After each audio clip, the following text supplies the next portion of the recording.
to Shari, who so asked for it, and the rest of the family along for the ride. Only hardcore Luddites could support completely isolationist protectionism.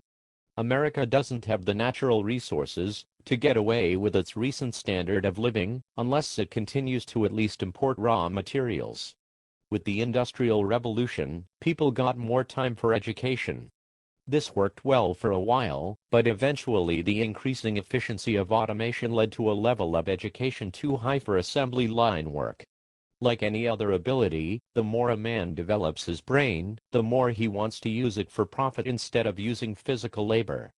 Americans became overeducated for manual labor, so they turned to extra-national sources to fill the hole.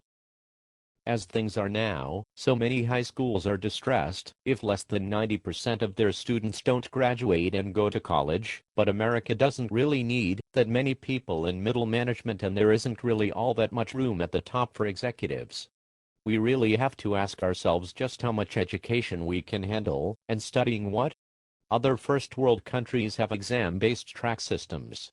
This means that, if a student does badly in algebra, he won't be taking trig. Instead, he can learn how to hoist an auto engine or count bottles of lager.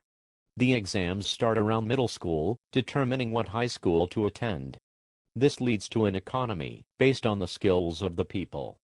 Many Americans complain about shifting away from an industrial economy, but it's because of the negative impact of what seems to be a trade imbalance, not because they actually want to apply glue to sneaker soles. Americans think it demeaning that sort of work can be done by children, and it is. In third world countries, we don't want to be like them, and have pushed shop classes to the periphery, considered suitable only for the well below average. The perceived trade imbalance is only correct when narrowed to manufactured goods.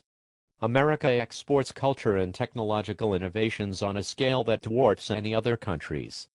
This sense of import to export imbalance is caused by an imbalance in individual compensation for the ideas we export. The biggest problem with the creative/innovation-based economy is that most people's ideas are not export-worthy or actually good enough to implement domestically. This means that most Americans suffer economically in an idea-based economy. It's true that man cannot live on bread alone, but the reverse is also true. This fact is also captured by the saying 10% inspiration, 90% perspiration.